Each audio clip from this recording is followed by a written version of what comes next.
If your comfort movie is basically your emotional support blanket, then your next read should feel the exact same way. I'm going to play matchmaker and give you the next book that you should read based on your favorite comfort film. This is such a fun combo for me because reading is my first love and film is my second. So this video is like the mixing of both worlds. Also, if we haven't met yet, hi, I'm Rachel and welcome back to my channel. Here we enjoy good stories and aspire to think well about them. So if that sounds like something you're interested in, please go ahead and subscribe. The first movie, which is my personal ultimate comfort movie, is You've Got Mail. This movie is peak cozy. It's got the fall atmosphere, it's got bookstores, and you really just can't beat that late 90s, early 2000s nostalgic charm. So if you loved You've Got Mail for the nostalgic bookish charm, then you should read Divine Rivals by Rebecca Ross. This book is about two characters who are writing each other letters unknowingly through their magical typewriters. So it's pretty magical realism. It's set in a wartime era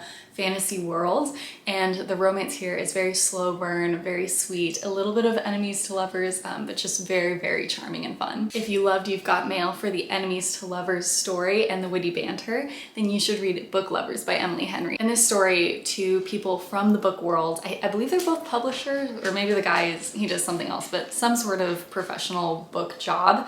They essentially hate each other, but then they both end up in this small town together for a few weeks and a little bit of a romance blossoms, and it's just very fun, and the banter between the characters is so well written, and Emily Henry just does such a great job at building her characters up in that way. So it's a really fun read. My next movie is the iconic high school film 10 Things I Hate About You. This one is super fun because it's got that strong female lead. It's very Shakespearean in a way. It's got those different sides of the tracks stories between all the different characters. And again, that early 2000s nostalgia is just so good in this movie. It's just peak. I feel like if I could wrap up teenage angst in a movie, it would be this one. So if you loved 10 Things I Hate About You for the Shakespearean angst, then you should read The Darkest Parts of the Forest by Holly Black. This is different than her Cruel Prince trilogy, but it's also got basically the same world. There's fairies and fae, and it's about this high schooler who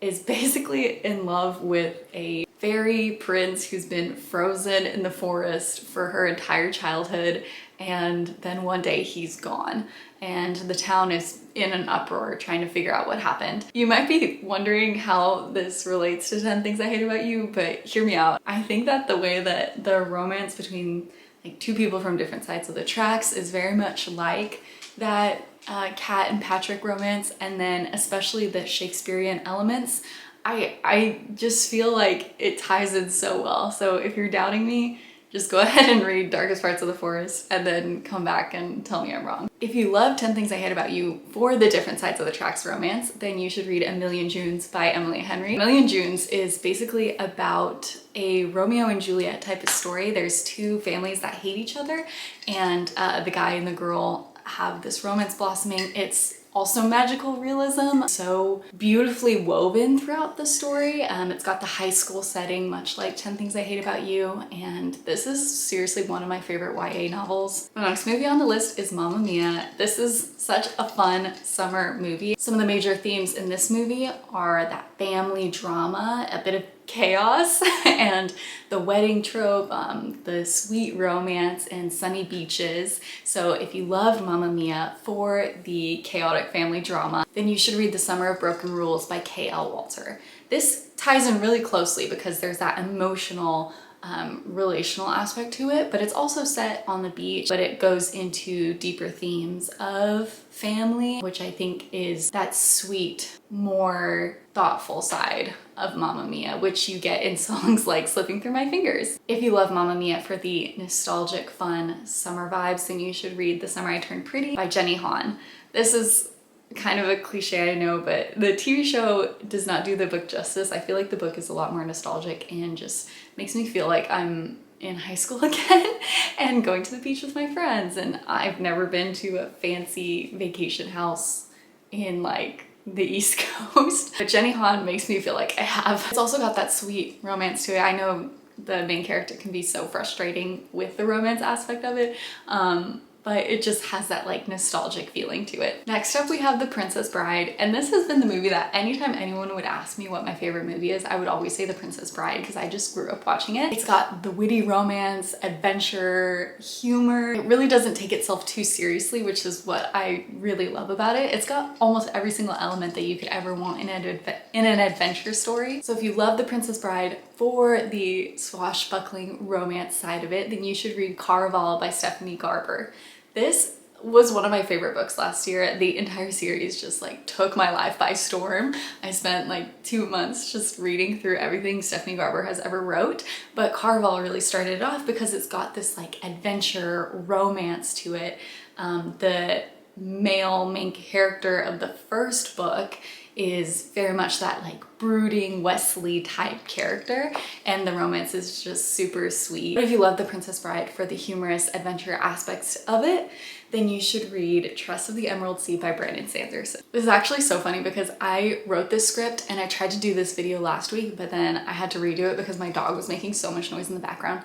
Anyways, in that time that it's taken me to get from there, writing this script, and here, I listened to this Brandon Sanderson podcast, and he was actually talking about how watching The Princess Bride inspired Trust of the Emerald Sea. So I was listening to it and he was talking about watching The Princess Bride, and I was like, oh my gosh, no way. And then he was like, it inspired my book, Trust of the Emerald Sea. And I was like, what? This is crazy. So quite literally a recommendation from the author. If you like The Princess Bride, you will probably like Trust of the Emerald Sea. The way that it works is essentially, in most fairy tale stories, the man has to come and save the princess, right? But in Trust of the Emerald Sea, the male love interest ends up getting captured, and Tress, the princess, essentially, she's not a princess in the story, but she goes on this adventure to save him. And it's just so sweet. And the romance is so slow burn. It almost is non-existent in a good way though. It's just like this really sweet and cute friendship.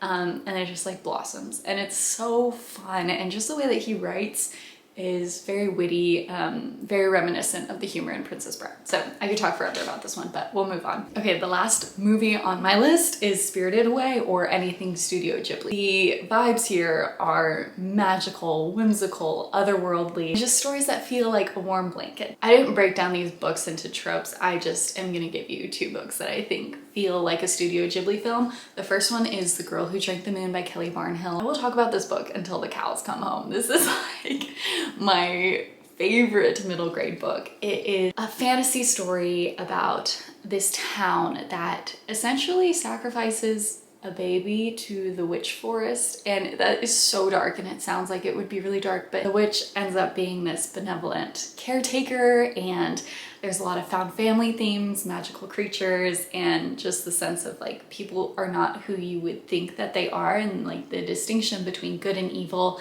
is subverted in this book, which I'm not always a huge fan of because I am in praise of a clear distinction between good and evil in story.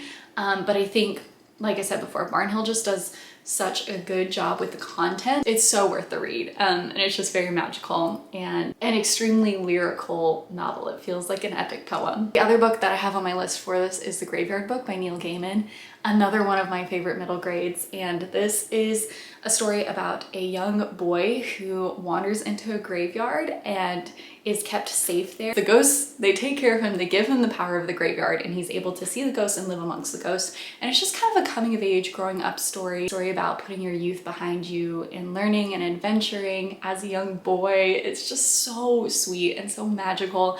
And the ending makes me cry every single time, and I'm okay with it. I'm okay with it. So these are my recommendations for you based on your favorite comfort film. I hope you find your next favorite book by watching this video. And if you did, let me know. If I didn't list your comfort movie in this video, comment it down below and I'll try to give you a book recommendation based off of it. Thanks again for being here, and I will see you next time.